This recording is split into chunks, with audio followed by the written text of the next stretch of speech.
Did you know that you're in a season of discovery?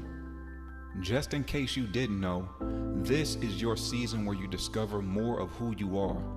The season where you discover capabilities within yourself that you never knew existed. Deeper connections with the relationships around you.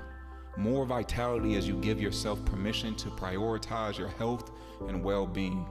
And more fulfillment, not in your expectations of what the future must look like, not seeking, not expecting, but more present to the now so you can be more open to all things.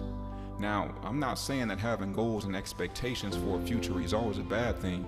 I think that's what keeps most of us focused and disciplined, making the best use of the time we've been gifted.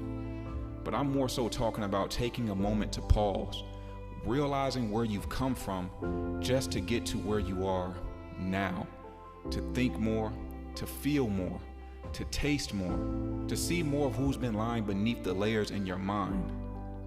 This is the essence of wisdom and the gift of the now. There's a version of you who's been lying dormant, who's been patiently waiting for this season of discovery in order to eventually be released into the world.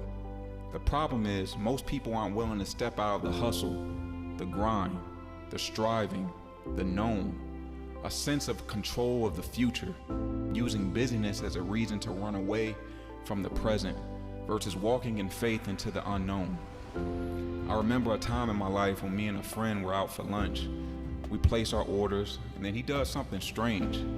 He puts his hand on my shoulder and proceeds to ask, "Jay, you good?" I said, "What do you mean?" He says, "Just generally in life. Are you good?" I said, "Man, I'm better than good. I've got more money than I've ever dreamed of. I've got my dream car, my dream house. I'm better than good. I'm great." He said, "I understand that, but when was the last time you gave yourself permission to not have everything figured out? I mean, I've been with you for 2 hours today, and most of that time we've been talking about our business and future endeavors. What happens if it's all taken away? What happens if you're taken away? How much of your time are you prioritizing for future benefits, and how little time are you using on current enjoyments?" He gave me a book to read called 4,000 Weeks and goes on to say there's an ancient Eastern philosophy that says, free from desire, you realize the mystery. Caught in desire, you see only the manifestation. At that point, I realized I was blinded to who I am internally because my identity was wrapped in what I had and what I did externally. I went on to read the book, which ultimately changed my life. In a nutshell, the book talks about how the average person only lives to the age of 80, which equates to about 4,000 weeks. We get to a point where reality hits us and we realize how many of those 4,000 weeks we've already used up. So it'll be wise to start being more mindful and intentional with the time we have left. There's a point in the book where he states most of us invest a lot of energy one way or another, trying to avoid fully experiencing the reality in which we find ourselves. We don't want to feel the anxiety that might arise if we were to ask ourselves whether we're on the right path or what ideas about ourselves could be time to give up. We mentally fight against the way things are so that we don't have to consciously participate in what it's like to feel claustrophobic, imprisoned, powerless and constrained by reality.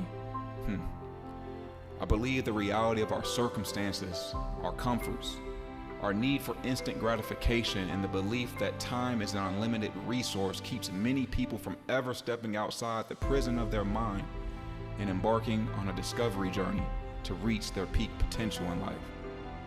I want you to commit to releasing control of the known, releasing all forms of procrastination and doubt as you willingly walk into your season of discovery, the unknown, the darkness, in order to step into your potential, your freedom, the light. This is your new beginning. You're creating the new you.